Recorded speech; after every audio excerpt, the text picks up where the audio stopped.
নমস্কার, ব্রেকিং বাংলায় আপনাদের স্বাগত। আমি জয়ন্ত মজুমদার। বিজেপির রাজ্য সভাপতি সুকান্ত মজুমদার উত্তরপ্রদেশে যোগী আদিত্যনাথ সরকারের মতো এনকাউন্টারের হুঁশিয়ারি দিয়েছেন। বলেছেন যে উত্তরপ্রদেশের মতো ট্রিটমেন্ট হবে।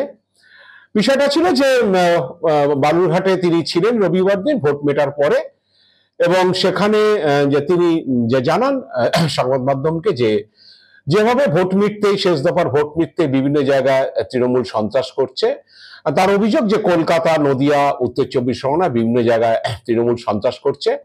তো যারা সন্ত্রাস করছে তারা পার পাবে না, তাদেরকে হচ্ছে ট্রিটমেন্ট হবে। বিজেপি ক্ষমতায় আসছে খুব শীঘ্রই, এবং হচ্ছে বিজেপি ক্ষমতায় আসার পরে কেউ যদি দলের ঝান্ডা ধরে দলে ভিড়তে চায় তাতেও সুবিধা হবে না।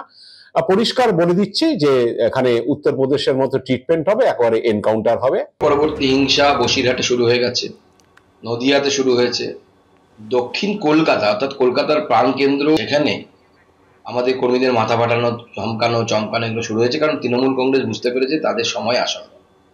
আমি কিন্তু পরিষ্কার এই গুন্ডা মস্তানদের বলে দিতে চাই যে বিজেপি ক্ষমতায় আসছে, এবং বিজেপি ক্ষমতায় আসার পর বিজেপির কোনো নেতাকে ধরে, বিজেপির পতাকা ধরে, ঝান্ডা ধরে বিজেপিতে আসলে পরেও কিন্তু বাঁচবেন না। উত্তরপ্রদেশ ট্রিটমেন্ট হবে, পুরো এনকাউন্টার হবে।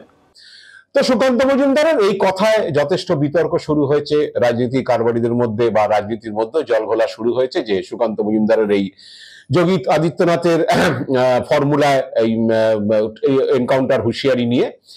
তো হচ্ছে তিনি বোঝাতে চেয়েছেন, বিজেপির এক নেতা জানিয়েছেন যে আসলে 21 সালে ভোট পরবর্তী হিংসায় বিজেপির অনেক কর্মী খুন হয়েছিল, হামলা হয়েছিল।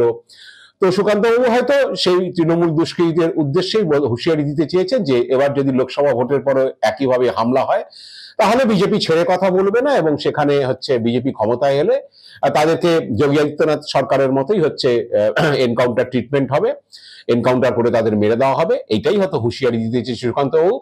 তো সেইভাবে সেই জন্যই হয়তো সেই কথা বলেছেন।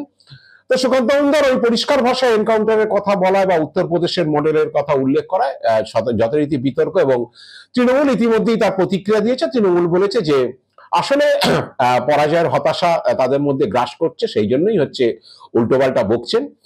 তো এখন যাই হোক, যেহেতু উত্তরপ্রদেশের যোগী আদিত্যনাথ সরকারের বিরুদ্ধে বিরোধীদের অভিযোগ রয়েছে যে দুষ্কৃতি দমনের নামে হচ্ছে উত্তর যোগী আদিত্যনাথ সরকার হচ্ছে বারে বারে বিনা বিচারে এনকাউন্টার করেছে যোগীরাজ্যের পুলিশ, এবং মানবাধিকার লঙ্ঘন হয়েছে বলে বিরোধীরা বারে বারে অভিযোগ করেছে, এবং বহু জায়গাতেই হচ্ছে বিনা বিচারে উত্তরপ্রদেশ পুলিশের বিরুদ্ধে এনকাউন্টার করে দুষ্কৃতীদের মেরে দেওয়ার অভিযোগ উঠেছে। এবং 21 সালে বিধানসভা নির্বাচনের সময় যখন যোগী আদিত্যনাথ হচ্ছে এখানে পশ্চিমবাংলার নির্বাচনী প্রচারে এসেছিলেন, তখনও তিনি যে বারে বারেই হচ্ছে সেখানে উত্তরপ্রদেশে কিভাবে দুষ্কৃতি দমন হয়, সেখানে অ্যান্টি রোমিও স্কোয়াড, এইসব নিয়ে তিনি বলেছিলেন, এবং বলেছিলেন যে বাংলায় যদি বিজেপি ক্ষমতায় আসে উত্তরপ্রদেশ মডেলেই হচ্ছে দুষ্কৃতীদের দমন করা হবে, বা ইয়েদের কি বলে রোমিওদের শায়েস্তা করা হবে। তো এই ধরনের কথাবার্তা বলাতে স্বভাবতই বিতর্ক তৈরি হয়েছিল। তৃণমূল এই নিয়ে তীব্র প্রতিবাদ জানিয়েছিল। যাই হোক, এবার সেই যোগী আদিত্যনাথের মডেলকেই আবার হচ্ছে স্মরণ করালেন সুকান্ত মজুমদার, এবং তিনি পরিষ্কার বললেন বিজেপি ক্ষমতায় আসছে। তো রাজনীতির কারবারিদের অনেকের মত যে সুকান্ত বাবু শনিবার দিন ওই এক্সিট পোলের ফলাফল বেরোনোর পরে বলেছিলেন যে তিনি এক্সিট পোলে বিশ্বাস করেন না, তবে তার মত বা তার বিশ্বাস বা তার দাবি যে এবার তৃণমূলের থেকে তারা বেশি আসন পাবে, এবং সুকান্ত বাবুরা হয়তো ভাবছেন যে তৃণমূলের থেকে বেশি আসন পেলে তারা অচিরেই এই রাজ্যে সরকারকে ভেঙে দিতে পারবেন। মানে 356 ধারা জারি করে না হলেও তৃণমূলের বিধায়ক ভেঙে দিয়ে হয়তো অনাস্থা এনে সরকার ফেলে দিতে পারবেন, এবং তারা সরকারে বসতে পারবেন, এরকম একটা তারা হয়তো আশা পোষণ করছেন মনে মনে, যে যদি বেশি আসন আসে লোকসভাতে তাহলে বিজেপি তৃণমূল যে বিধায়কদের ধরে রাখতে পারবে না, সেক্ষেত্রে হচ্ছে তৃণমূল বিধায়কদের ভেঙে দিয়ে হয়তো বা দল ভাঙিয়ে নিয়ে এসে হয়তো অন্যান্য রাজ্যে যেরকম এরকম মডেল রয়েছে বিজেপি রাজ্যে এর আগে বহু রাজ্যে এ ঘটনা ঘটিয়েছে। নির্বাচিত সরকারকে 356 ধারা জারি করে না ফেললো কি বলে শাসক দলের বিধায়কদের কিনে নিয়ে বা তাদের দল বদলু করে হচ্ছে বিজেপি ক্ষমতায় এসছে। তো সেই প্রকারে হয়তো বিজেপি অচিরেই ক্ষমতায় এসে যাবে যদি লোকসভায় তারা ভালো আসন পায়। এবং ক্ষমতায় বসলে হচ্ছে তারা এই ধরনের কাজ কারবার চালাবে, এরকমই তো ইঙ্গিত দিয়েছেন। আবার রাজনৈতিক পর্যবেক্ষকরা এও মনে করছেন যে সুকান্ত মজুমদার, শুভেন্দু অধিকারীরা, সুকান্ত বাবু যখন ক্ষমতায় আসেন, মানে রাজ্য সভাপতি হিসাবে বসেন পদে, বা শুভেন্দু অধিকারী বিরোধী দল নেতা হন 21 সালে, তো তারপরে তারা দুজন যখন মোটামুটি রাজ্যে বিজেপির প্রধান মুখ, সেই সময় যতগুলো নির্বাচন হয়েছিল, মানে লোকসভার উপনির্বাচন আসানসোলে বা বিধানসভার বিভিন্ন ক্ষেত্রে নির্বাচন হয়েছিল, কোনো নির্বাচনেই, লোকসভা বা বিধানসভার কোনো নির্বাচনেই সুকান্ত মজুমদাররা ভালো ফল করতে পারেননি, বা সুকান্ত মজুমদার শুভেন্দুর নেতৃত্বে এ রাজ্যে বিজেপি কখনো ভালো ফল করতে পারেনি। পুরসভার যখন নির্বাচন হয়েছিল তখনও বিজেপি খারাপ ফল করেছিল। গত বছর যে পঞ্চায়েত হয়েছে তাতেও সিগনিফিকেন্টলি কিছু ভালো করতে পারেনি বিজেপি নেতৃত্ব। তো এইটার জন্য সুকান্ত বাবুর মনে হয়তো একটা হতাশা আছে ভালো ফল না হওয়ার জন্য। এবার এক্সিট পোলে যখন তাদের দেখানো হয়েছে যে বেশি আসন পাচ্ছে, তাতে হয়তো সুকান্ত বাবু একটু গরম খেয়ে গেছেন। তিনি হয়তো ভাবছেন যে সত্যি সত্যি হয়তো তারা বেশি আসন পাবেন, এবং সেই বেশি আসন পেলে তারা তো অচিরেই তৃণমূলকে ভেঙে দিতে পারবেন। তৃণমূল যে পরিষদীয় দল, সেই পরিষদীয় দলকে ভাঙিয়ে হচ্ছে তারা হয়তো ক্ষমতায় ফিরে আসতে পারবেন। এইরকম একটা আশা থেকেই হয়তো সুকান্ত মজুমদার এই ধরনের কথা বলে ফেলছেন, কারণ অতীতে যেহেতু তার নেতৃত্বে যে নির্বাচনগুলো হয়েছে সেই নির্বাচনে ভালো ফল তিনি পাননি, বা তার নেতৃত্বে ভালো ফল বিজেপির হয়নি, সে কারণে তো এইসব কথাগুলো বলছেন।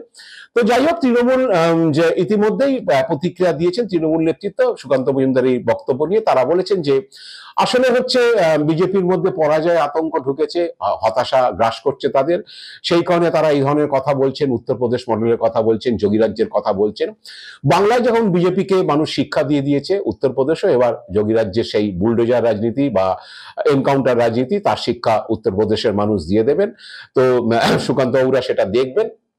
তো এখন সুকান্ত বাবুরা যতই ওই এক্সিট পোলের ফল নিয়ে নাচুক বা তারা হচ্ছে এই ধরনের হুমকি দিক, এখন বিজেপি যে নেতৃত্ব, রাজ্য নেতৃত্ব অনেকেই মনে করছেন যে এই ধরনের কড়া হুঁশিয়ারি না দিলে হয়তো তৃণমূলের দুষ্কৃতীরা কি বলে থেমে থাকবে না।